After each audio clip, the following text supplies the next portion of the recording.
तो गाइस आज का जो हमारा आर्टिकल है द हिंदू का वो है media rates and breaking the silence on press freedom.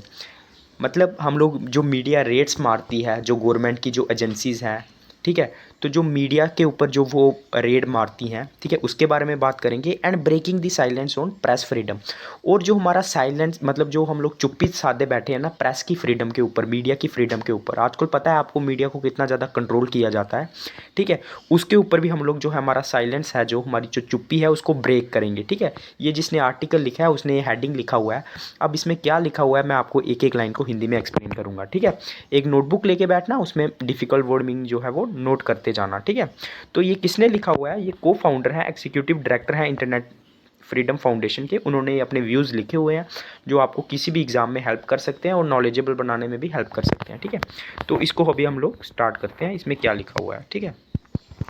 On February 14, 2023, the Income Tax Department carried out a survey action on the offices of the British Broadcasting Corporation in New Delhi and Mumbai। तो BBC के बारे में आपको पता होगा, बहुत बड़ा news network है ये, ठीक है। और इसकी जो है वो न्यूज़ आती है, डॉक्यूमेंट्रीज आती हैं, ठीक है। ये मतलब न्यूज़ चैनल जो है वो न्यूज़ नेटवर्क चलाता है। इसमें बहुत सारी जो न्यूज़ है वो दिखाई जाती हैं बीबीसी में। तो अभी मतलब अलग अलग कंट्रीज़ में ये नेटवर्क जुड़ा हुआ है, इंडिया में भी है। तो फरवरी 14 2023 को क्या हुआ, जो इनकम टैक्स डिपार्टमेंट है ना, उसने एक सर्वे एक्शन लिया जो ऑफिस हैं बीबीसी के इंडिया में, न्यू दिल्ली में और मुंबई में, ठीक है। After continuing this survey for 3 days, a press release was issued by the central board of direct taxes citing and alleged evasion of taxes on remittances and discrepancies in BBC's transfer pricing mechanism. तो जब इन्होंने ये सर्वे carry out किया उसके बाद इन्होंने एक press release की, और उसमें किसने की press release? Central board of जो डायरेक्ट टैक्सेस है, जो डिपार्टमेंट है, उसने एक प्रेस रिलीज़ की citing and alleged evasion of taxes. Evasion का मतलब आपको पता है चोरी, उन्होंने साइटिंग का मतलब आपको पता है उदाहरण देना, ठीक है, या फिर कुछ कोई चीज़ को रेफर करना। तो उन्होंने क्या किया? साइटिंग एंड एलिग्ड, एलिग्ड का मतलब होता है चोरी लगाना, मतलब आरोप लगाना। तो उन्होंने क्या बोला कि एक मतलब जो एलिग्ड इवेजन है वो टैक्सेस का हुआ है किसके ऊपर? रेमिटेंसेस के ऊपर। उन्होंने प्रेस रिलीज में बोला रेमिटेंसेस क्या होते हैं? जब कोई फॉरेन कंट्री से आपकी कंट्री में जो है वो पैसा भेजेगा, ठीक है, तो उस पर कुछ टैक्सेस लगते हैं। जैसे कोई आपका मतलब रिलेटिव है, वो बाहर पैसा कमा रहा है, अगर वो आपको पैसा भेजेगा इंडिया में तो उसमें कुछ टैक्सेस लगते हैं, उन टैक्सेस को बोलते हैं रेमिटेंसेस, ठीक है। तो उन्होंने इवेजन के बारे में बात की कि जो है बीबीसी में जो है वो टैक्सेस का इवेजन हुआ है रेमिटेंसीज में, और discrepancies in BBC's transfer pricing mechanism. Transfer pricing mechanism क्या होता है? सपोज करो एक पेरेंट कंपनी है कोई, ठीक है, तो उसकी छोटी छोटी ब्रांचेस रहती है ना हर कंट्रीज़ में, ठीक है। तो वहाँ से क्या होता है, रॉ मटेरियल आता है पेरेंट कंपनी में, ठीक है।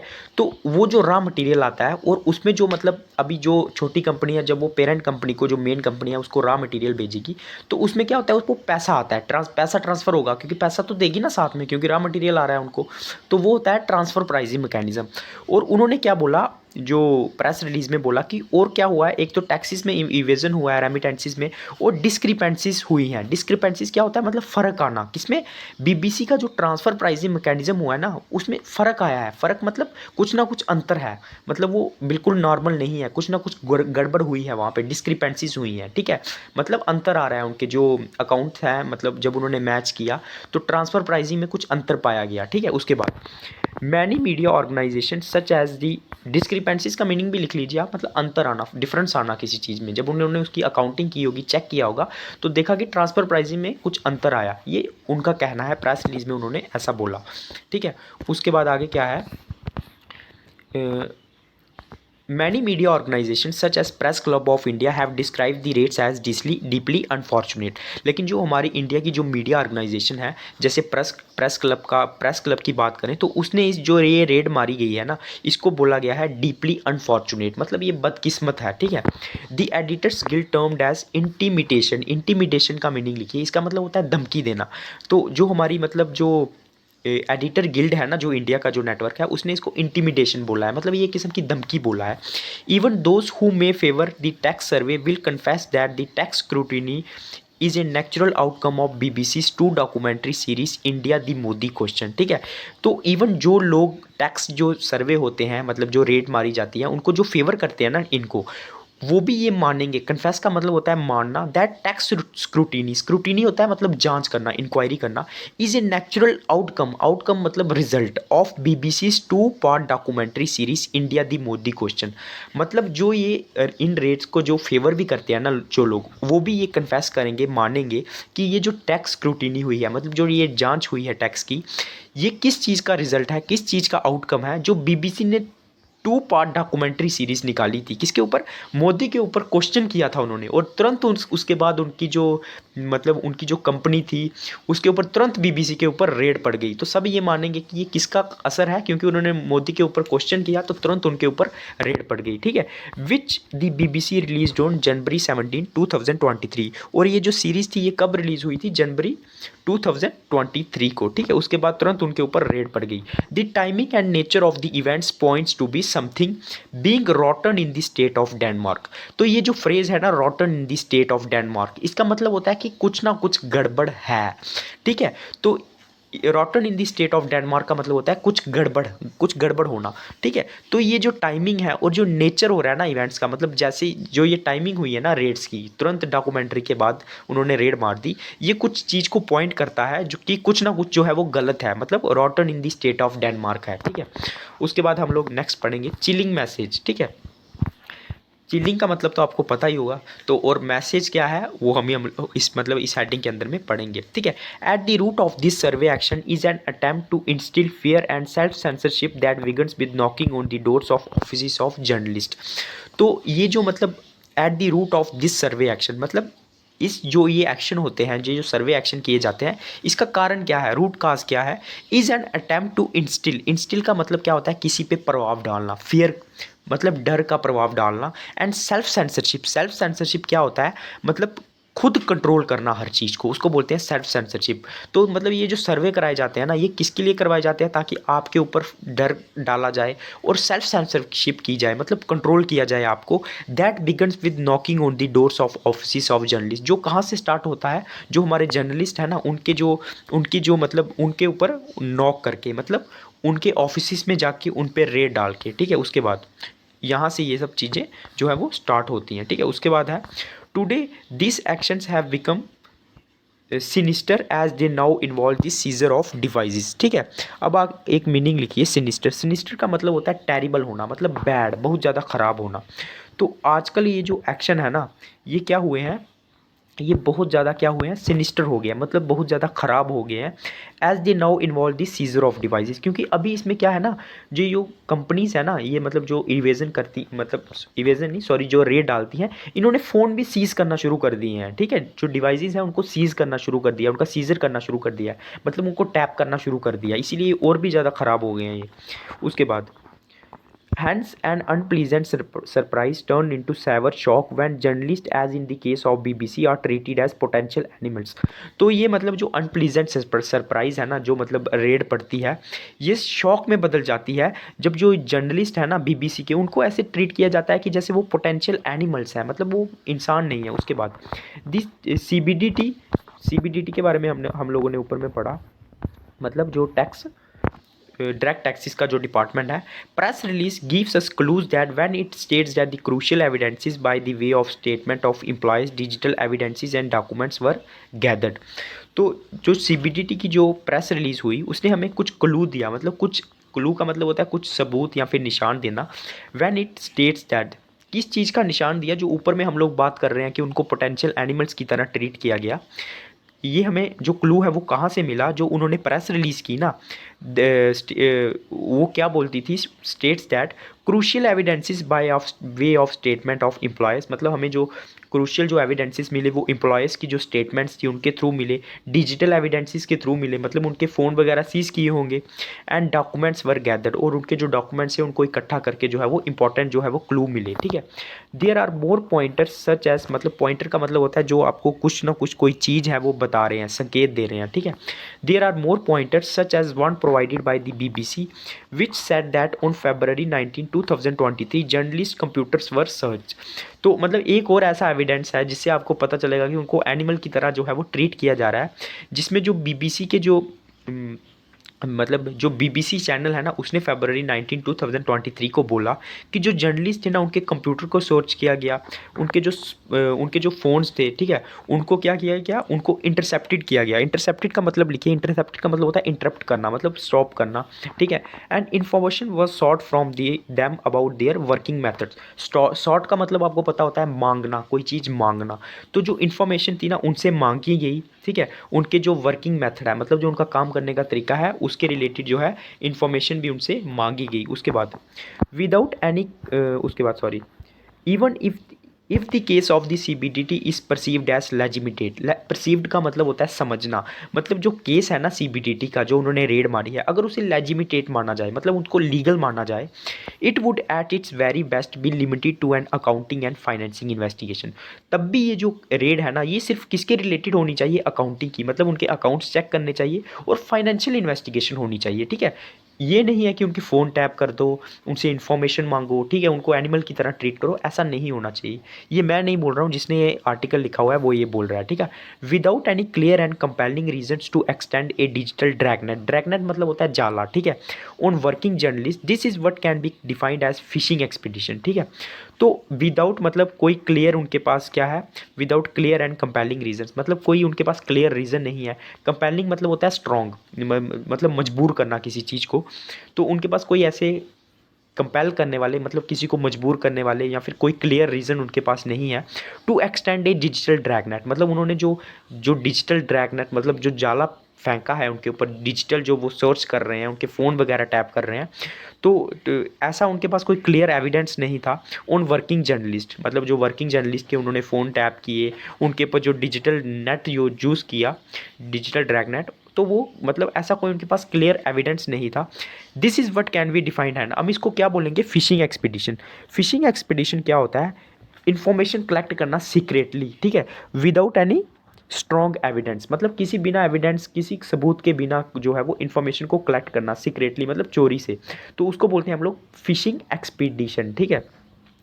तो ये मतलब हम इसको फिशिंग एक्सपीडिशन बोलेंगे, ठीक है, क्योंकि गवर्नमेंट के पास कोई स्ट्रॉन्ग रीज़न नहीं था और बिना एविडेंस के वो ये सब चीज़ें वो है वो कर रही थी, ठीक है। उसके बाद it becomes important here to consider the wider trend of extension of sensitive data from journalist by using tax and police departments across India, ठीक है। तो ये क्या है, एक इम्पॉर्टेंट बन गया है इस चीज़ को कंसीडर करना कि जो ये जो वाइडर ट्रेंड चल रहा है, ठीक है, मतलब जो डेटा है वो एक्सट्रैक्ट किया जाता है जर्नलिस्ट से टैक्स और पुलिस डिपार्टमेंट को यूज़ करके इंडिया में, तो इसे हमें कंसीडर करना होगा, इसे हमें देखना होगा, ठीक है। Since 2018 there have been at least 10 reported instances of devices search that impact press freedom. मतलब लगभग 2018 से लगभग ऐसे 10 जो है वो इंस्टेंसेस हो चुके हैं, ठीक है, मतलब केसेस हो चुके हैं, यहाँ पे जो डिवाइसेस हैं उनको सर्च किया गया, जो कि प्रेस जो हमारी फ्रीडम है ना, जो हमारी मीडिया फ्रीडम है ना, उसको क्या करता है, इम्पैक्ट करता है, मतलब उस पर कुछ ना कुछ प्रभाव डालता है, ठीक है। क्योंकि मीडिया की अपनी फ्रीडम है, अगर आप उनके डिवाइस सीज करना शुरू कर दोगे तो ये क्या होगा, उसकी प्रेस फ्रीडम जो है वो हार्म होगी, ठीक है। Beginning with the Quint. Quint का मतलब होता है, अगर हम लोग 5 एग्जाम्पल लें, क्विंट का मतलब बेसिकली होता है 5, ठीक है। They have gone on to include the proprietors. Proprietors मतलब होते हैं जो मालिक हैं, and senior editors of the publications. और जो सीनियर एडिटर हैं कौन कौन सी पब्लिकेशंस के, आल्ट न्यूज़ के, भारत समाचार के, दैनिक भास्कर के, न्यूज़ क्लिक के, ठीक है, इन सब के ऊपर क्या किया था, सर्च किया गया था। और the Wire Independent and Public Spirited Media Foundation, इसके ऊपर भी क्या है वो सर्च किया गया। And journalist such as Fahad Shah के ऊपर भी सर्च किया गया, रुपेश कुमार के ऊपर भी सर्च किया गया, सिद्दीक कपान के ऊपर भी सर्च किया गया। दिस एनसी डोटल का मीनिंग लिखिए। एनसी डोटल का मीनिंग होता है जो क्या है, जो कि प्रूवन फैक्ट्स के ऊपर नहीं है, मतलब जो क्या है, जो प्रूवन फैक्ट्स रहते हैं ना उनके ऊपर बेस नहीं है, जो एकदम फेक है, ठीक है। This incidental list present and incomplete data. और ये जो लिस्ट है ना, ये भी हमें इनकम्प्लीट डाटा बताती है, पूरा डेटा हमें नहीं बताती है। एज द यूनियन गवर्नमेंट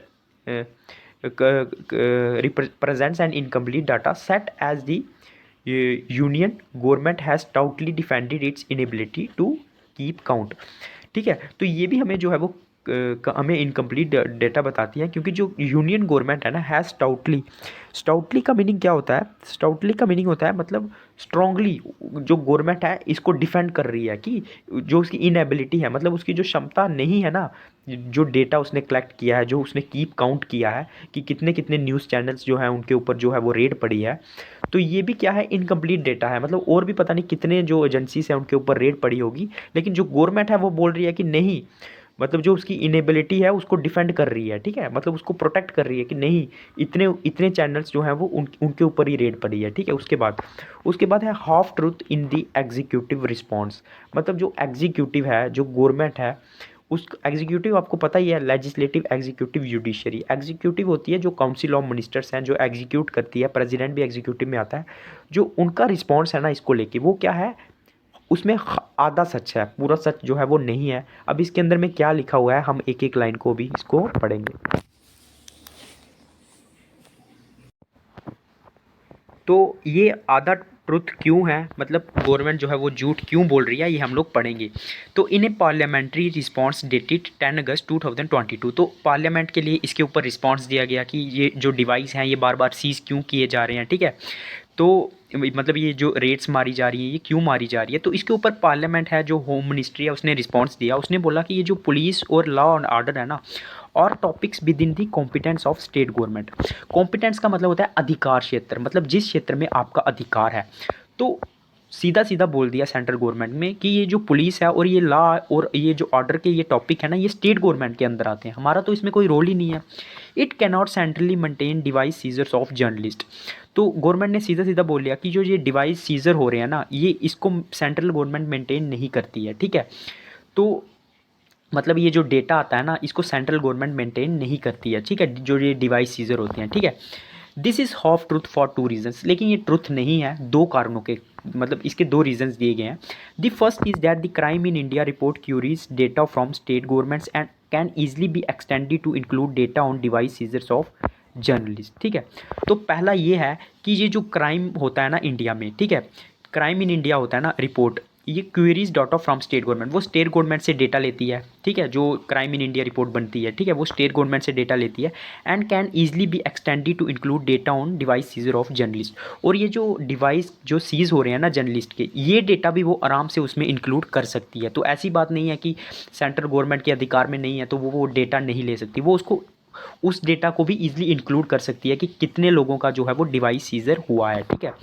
उसके बाद second, many of the searches and seizures have been performed by central agencies such as income tax department and such a record can be maintained and published by the ministry of finance.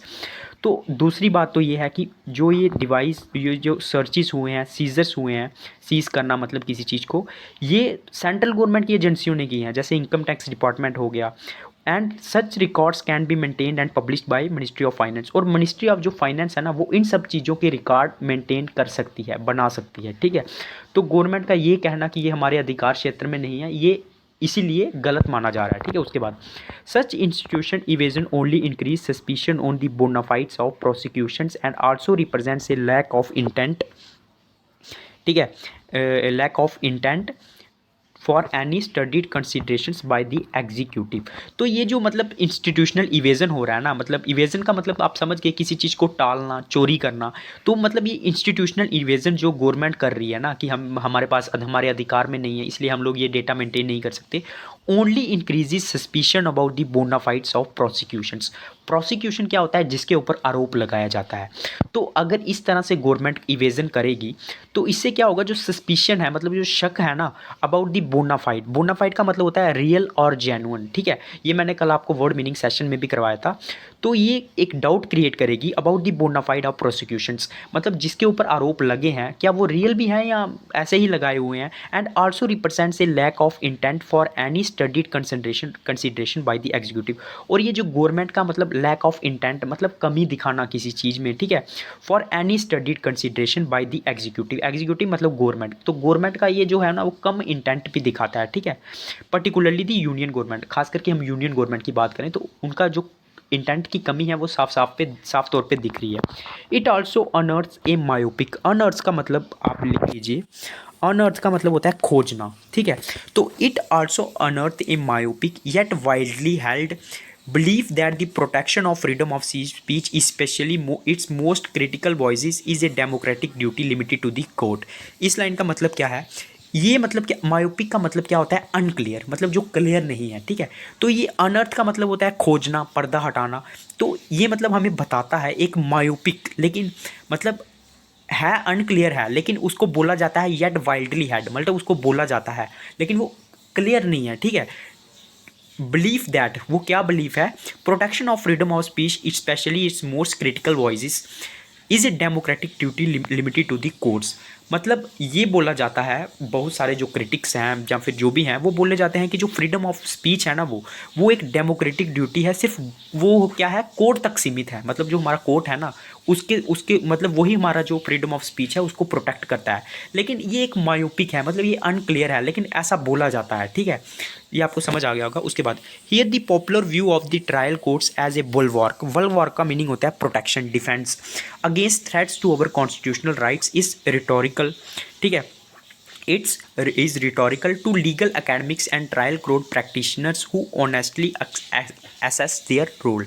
तो यहाँ पे जो popular view है ना trial court का, trial court का क्या होता है? यहाँ पे फर्स्ट टाइम मुकदमा चलता है। सपोज आपके ऊपर किसी ने मारपीट कर दी, तो जो आप अपनी फर्स्ट डिस्ट्रिक्ट कोर्ट में जाओगे ना, उसी को बोलते हैं ट्रायल कोर्ट। मतलब यहाँ से मुकदमा शुरू हुआ, ठीक है। तो यहाँ पे जो ट्रायल कोर्ट्स हैं उनका क्या मतलब व्यू है? एज ए बुलवार्क, बुलवार्क मतलब किसी चीज़ के, बुलवार्क का मतलब मैंने आपको बता दिया, डिफेंस करना against threats to our constitutional rights. तो हमारे जो कॉन्स्टिट्यूशनल राइट्स हैं उसके ऊपर जो थ्रेट्स हैं, मतलब उसके ऊपर जो खतरे हैं, उसके ऊपर जो हमारे ट्रायल कोर्ट्स का जो व्यू है ना, is rhetorical to legal academics and trial court practitioners who honestly access their role. Rhetorical का मतलब होता है जो सही नहीं है, मतलब गलत है।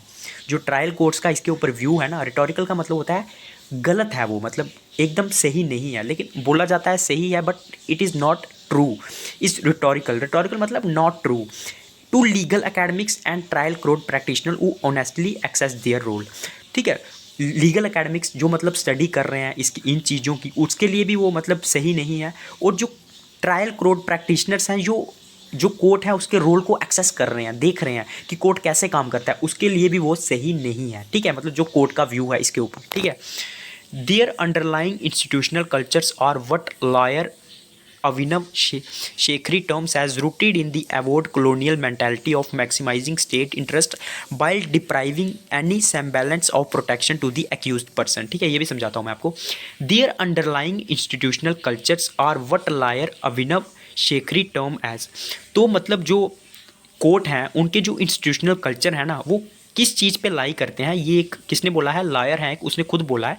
Rooted in the award, award का मतलब क्या है? अप्रूव करना, ठीक है। किस चीज़ को? Colonial mentality of maximising state interest, मतलब स्टेट इंटरेस्ट है, जो कंट्री का इंटरेस्ट या फिर जो स्टेट का इंटरेस्ट है उसको पहले देखना, कोर्ट का ये व्यू है, ठीक है। अवॉर्ड का मतलब होता है अप्रूव करना। वाइल डिप्राइविंग एनी सेम्बैलेंस, सेम्बैलेंस का मीनिंग होता है दिखावा या फिर अभ्यास करना, मतलब प्रयास करना किसी चीज़ के लिए, प्रैक्टिस करना।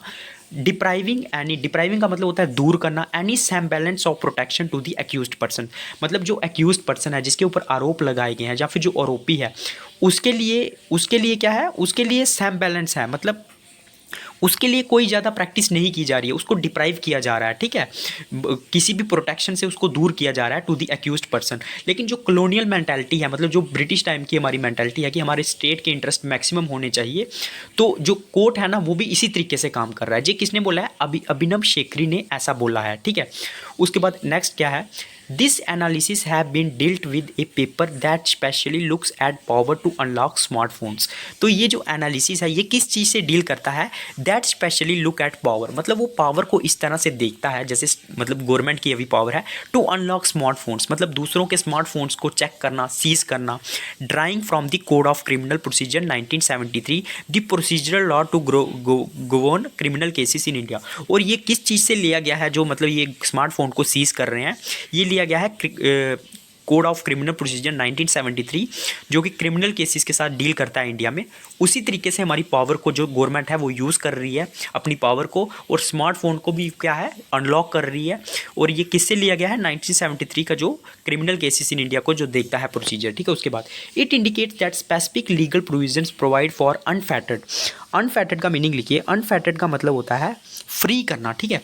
Free discretion to police officers apart from carceral spirit ठीक है, that resides within our criminal justice system deeply ingrained and practice for decades. तो ये हमें क्या इंडिकेट करता है, मतलब क्या बताता है, that specific legal provisions provide for unfettered discretion. Discretion होता है मतलब अपनी मन मर्जी, ठीक है, किसी को देखना नहीं है, अपनी मन मर्जी से जो काम कर सकते हैं फ्रीली। अनफेटर्ड का मतलब होता है फ्रीली। तो ये क्या हमें बताता है कि जो लीगल प्रोविज़न अनफेटर्ड डिस्क्रिशन जो पुलिस ऑफिसर को दी गई है, पावर दी गई है, ठीक है, ये पावर फ्रॉम कार्किरल स्पिरिट। कार्किरल का मतलब होता है मतलब जो क्रिमिनल केसेस के रिलेटेड पावर देना, प्रिजन के रिलेटेड, ठीक है, वो पावर, और जो उनको अपनी डिस्क्रिशन पावर दी गई है, ठीक है, उसको क्या करता है ये वो हमें बताता है, ठीक है, इट इंडिकेट करता है कि जो अनफेटर्ड डिस्क्रिशन पावर मतलब पुलिस ऑफिसर को जो अपनी पावर दी गई है फ्रीली मतलब कुछ भी करने की, और जो उसकी कार्किरल पावर है मतलब क्रिमिनल केसेस को लेकर पावर है, that resides with in criminal justice, वो हमारे क्रिमिनल जस्टिस में जो है वो मतलब दिखती है, सामने सामने रिसाइड करती है, ठीक है। डीपली इनग्रेंड, इनग्रेंड का मतलब होता है जमा हुई होना, मतलब जमा हुई है, और ये प्रैक्टिस हो रही है डिकेड से। सीधा सीधा इसका मतलब ये है कि पुलिस ऑफिसर जो है वो अपनी जो डिस्क्रिशन पावर जो उनको दी गई है उसका मतलब इस्तेमाल करते हैं, ठीक है, और मतलब उसको अलग मतलब जो उसकी कार्किनल प्रॉब्लम है मतलब पावर है, मतलब जो कार्किनल स्पिरिट है, जो मतलब क्रिमिनल केसेस को लेकर पावर है, उससे वो उसको अलग समझते हैं और उसको यूज़ कर रहे हैं काफ़ी डेकेड से, ठीक है। और ये कभी कभी इसका मिसयूज़ भी हो जाता है, ठीक है। This results in outcomes where criminal courts rarely check the police. तो मतलब ऐसा कभी ही होता है, कभी कभी ही होता है कि जो क्रिमिनल कोर्ट है ना वो पुलिस को चेक करें कि आपने ठीक से काम किया है या नहीं किया है। तो ऐसा मतलब कभी कभी होता है। दिस रिजल्ट्स इन आउटकम्स, मतलब इसका रिजल्ट ये होता है क्योंकि पुलिस को तो डिस्क्रिशन पावर दी गई है अपनी मर्जी से कुछ भी करने की, ठीक है, कुछ मामलों में, ठीक है। तो ऐसा इसका रिजल्ट ये होता है कि जो क्रिमिनल कोर्ट है ना वो रियली मतलब कभी कभार ही जो है वो चेक करते हैं पुलिस को फॉर देयर इन्वेस्टिगेटरी प्रैक्टिस, मतलब जो उन्होंने इन्वेस्टिगेशन की है उसको लेकर, एंड एविडेंस कलेक्शन, और वो जो उन्होंने एविडेंस कलेक्ट किया है, ठीक है, उसके बाद it is here that one may find an answer to the questionable legality of the CBDT survey action as pointed out by the tax experts such as Deepak Joshi, ठीक है। It is here that one may find an answer, मतलब यहाँ पे आप लोग answer पा सकते हो किस चीज़ का, to the questionable legality of the CBT, और जो CBDT है मतलब जिसने सर्वे किया है, जिसने रेट डाली है, उसकी जो मतलब उसकी लीगलिटी पे जो क्वेश्चन उठ रहे हैं ना कि उसने सही किया है या किया, यहाँ पे आपको आंसर मिल जाएगा as pointed out by the tax export. Tax export जो दीपक जोशी है वो पॉइंट आउट करेंगे कि वो सही है या गलत है, ठीक है। Without any fear of sanction, मतलब सैंक्शन का समझ रहे हो ना, मतलब किसी चीज़ पे प्रतिबंध लगाना, और चेक्स ऑन देयर पावर्स, या किसी की पावर को देखना, चेक करना, investigating officers in A survey action, ठीक है, मतलब उनको कोई डर नहीं था कि हमारे ऊपर कोई सैंक्शन लगेंगे, उनकी पावर को कोई चेक करेगा, ठीक है। Investigating officers in A survey action will freely conduct a more invasive search and seizure, ठीक है, मतलब जो उनको अगर कोई डर नहीं होगा किसी बात का, ठीक है, कोई उनको उनकी पावर को चेक नहीं करने वाला है, जो इन्वेस्टिगेटिंग ऑफिसर जो होता है ना वो क्या करता है, मतलब इन्वेसिव तरीके से, इन्वेसिव का मतलब होता है मतलब हमला करना, क्योंकि उसको किसी बात का डर नहीं है कि हमें कोई चेक करेगा, हमें देखेगा, तो वो इन्वेसिव तरीके से मतलब आक्रमण तरीके से, इसका मतलब होता है हमलादार, और सर्च एंड सीजर करेगा, मतलब सर्च भी करेगा चीज़ों को और सीज भी करेगा। ऑब्लिवियस का मीनिंग होता है बेखबर। Oblivious to the limitations and spirit of the text in the Income Tax Act 1961, abuses will only increase given the precipitable political interest and the impossibility for any real sanction। अच्छा, अब precipitable का meaning लिखिए। precipitable का meaning होता है that can be seen, मतलब जिसको आप लोग देख सकते हो, ठीक है। और दूसरा मीनिंग लिखिए आप, उसका तो लिख लिया आपने। दूसरा मीनिंग होता है किसका, हाँ, ये दो मीनिंग आप लिख लीजिए। तो ऑब्लिवियस का मतलब होता है बेखबर होना, to the limitations and spirit of the tax in the income tax act 1961, मतलब अगर कोई बेखबर रहेगा, किसी को कोई खबर नहीं है कि जो लिमिटेशंस दी गई है, लिमिटेशन होता है मतलब इसके दायरे के बाहर आप लोग काम नहीं कर सकते, and spirit of the tax in the income tax act, income tax act में कुछ ऐसी बातें मतलब बोली गई हैं लेकिन उसकी किसी को कोई खबर नहीं है, कोई किसी चीज़ को देखने वाला नहीं है, पुलिस कैसे काम कर रही है, एजेंसी कैसे काम कर रही है।